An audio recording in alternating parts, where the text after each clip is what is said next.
Students, good morning. Can you all see this page? This is the physical features of India.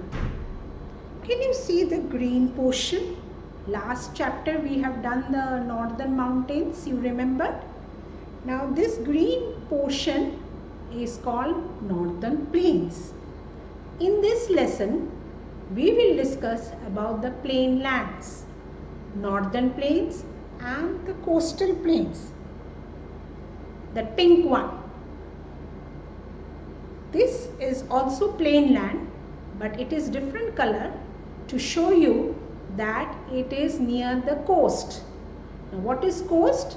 Near the sea or river. This is near the Arabian Sea, so this is the western coastal portion, and this is near the Bay of Bengal, so it is eastern coastal plain. So now we will discuss first about the northern plains, which stretch from Punjab to Assam. This whole portion is called the northern plains. Now what are plains?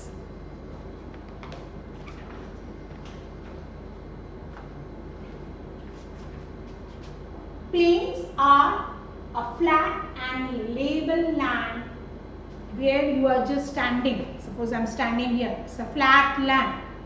We live in a plain. The other physical features are mountains, deserts, then the islands, and then you have coastal plains, different type of features. A plain is a flat and level land. Now, as I just told you that in India we have two types of plain, the northern plains and the coastal plains. The northern plains stretch from Punjab to Assam. Punjab, Haryana, Uttar Pradesh, Bihar, West Bengal, Assam. Now, as the rivers, they originate from the Himalayan range. We have discussed in the previous chapter that the Himalayan range are very high ranges which are covered with glaciers, with snow throughout the year. And these glaciers help different rivers to be perennial. Now what is perennial? Means the rivers that start or originate from Himalayas always have water throughout the year because they are snow fed. Now there are two types of rivers, one is snow fed rivers and one is rain fed rivers. Rivers that get the water due to rainfall. During the monsoon you will see that the river water rises, the level of the water rises. But the rivers that originate from the Himalayan range, they are all having water throughout the year. See the difference between the river Ganga and the Narmada river. We are all located in Bharuch and we must all have seen, children, Narmada river. You will see that the Narmada river, the water level is low during summer and winter when we don't have any rain in Bharuch. But when there is abundant rainfall during the monsoon time, the water level rises, isn't it? You must have noticed. We have already talked about it. Now, but the water level in Ganga, in Satluj, in Brahmaputra, in Indus, they remain very high throughout the year because they are getting water from glaciers, from the snow. The snow starts melting when it comes down the river and forms it starts flowing through the plains. So these northern plains have lot of rivers flowing through it, which make the soil very fertile. Now what is fertile? It is good for growing crops because lot of water is available in these rivers throughout the year, which is good for farming. The rivers originate and they flow and they bring rocks, sand and silt. Now silt is that they break the rocks and the mountain rocks and they make it into fine pieces, which is good for our farming. It makes the soil fertile and this is called alluvium. In the coming chapters, when we discuss about the soil of India, you will see that which region has good quality soil. Now this soil is called alluvial soil and it's called alluvium, and it is very fertile and it is good for growing crops. That's why the plain lands of India, there is a lot of good agriculture and we get a lot of wheat, rice, maize and other pulses and other crops. Now coming to this northern plains, the northern plains is fed by three main rivers. We have three main rivers and they are called basins, the river basins. And these river basins are, one is Satluj, one is Ganga and one is Brahmaputra. Now the Satluj river, it originates from Tibet. Tibet is a country in the Himalayan range. This Satluj river, it starts from Tibet and it flows through India and it flows through Himachal Pradesh and Punjab and the main tributary. Now what is tributary? Another small river which joins the main river, like Yamuna. Yamuna is also a tributary of Ganga. A small river which joins the main river or a bigger river is called a tributary. So you remember, children, that Satluj is a river which starts from Tibet, flows through India in the northern part of India, not in the central part of India. It flows through northern part of India in Himachal Pradesh and Punjab. And one of the important tributary of Satluj is Bias.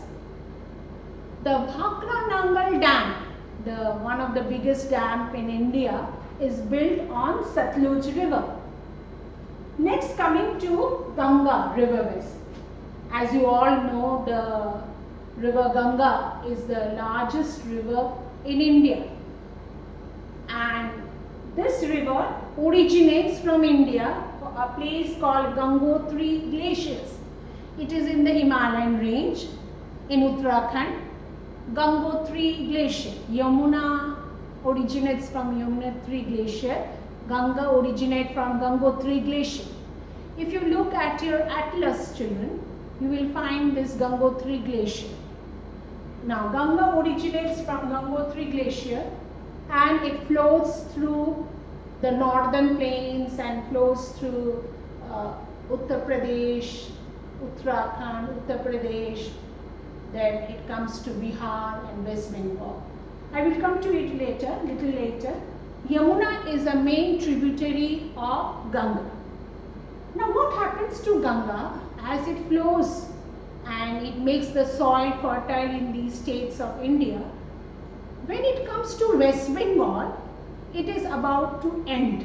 As you all know, the rivers, they end in another river or it ends in the sea. Like Narmada river, it ends in Arabian Sea in Bharuch. Similarly, Ganga ends, means it flows through West Bengal, and when it comes to West Bengal, it divides into two branches actually, and one branch, it flows through Bangladesh and it is known as Padma. When it goes to Bangladesh, Padma is a very important river of Bangladesh, and the other branch is called Hooghly It flows through West Bengal and ends in the Bay of Bengal.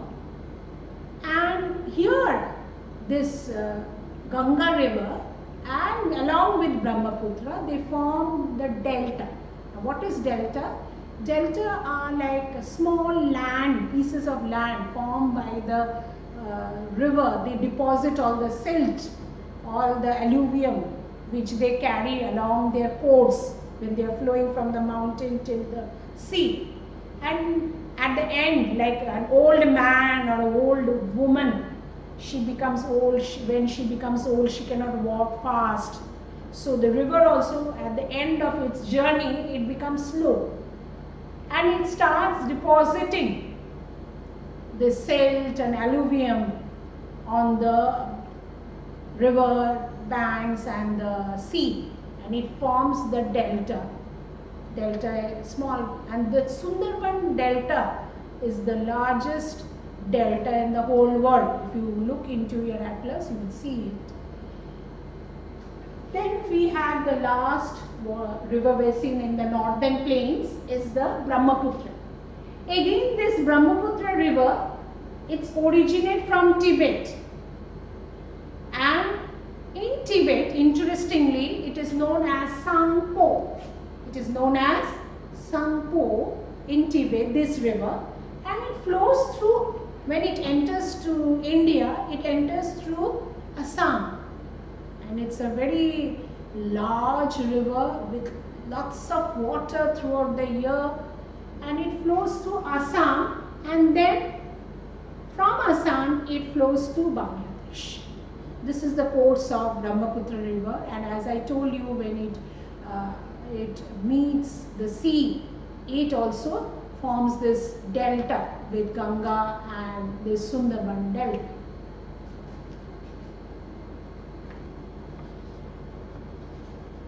Now children, coming to the coastal plains, as you all can see, the coastal plains, they stretch from Gujarat to West Bengal. Now the states it covers is Gujarat, Maharashtra, Goa, Kerala, Tamil Nadu, Karnataka, Orissa, Andhra Pradesh and Telangana and West Bengal. So this whole stretch is called the coastal plain. Now again, the coastal plain is divided into two, the western coastal plain and the eastern coastal plain. In the western coastal plain, we have Gujarat, then Maharashtra, Goa, Karnataka and Kerala. In the eastern coastal plain, we have West Bengal, Telangana, Andhra Pradesh, Tamil Nadu.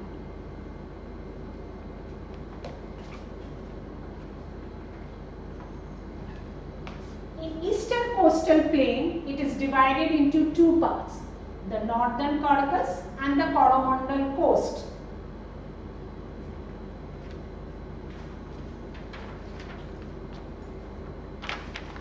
This portion is northern Caucasus and the Tamil Nadu portion is called Coromandel coast. As you all can see, children, this eastern coastal plain is wider than the western coastal plain. The western coastal plain is narrower.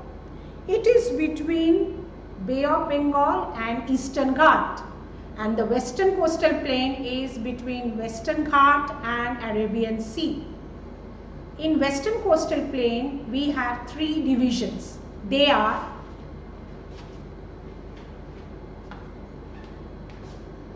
Gujarat coast, Konkan coast. Konkan coast is your Goa, Karnataka, and you have Malabar coast, that is your Kerala.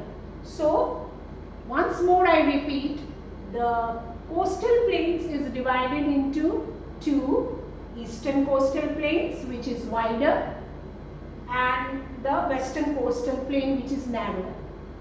Eastern coastal plain is divided into two, northern Caucasus and Coromandel coast, and the western coastal plains is divided into three parts, Gujarat coast, Konkan coast and and Malabar coast.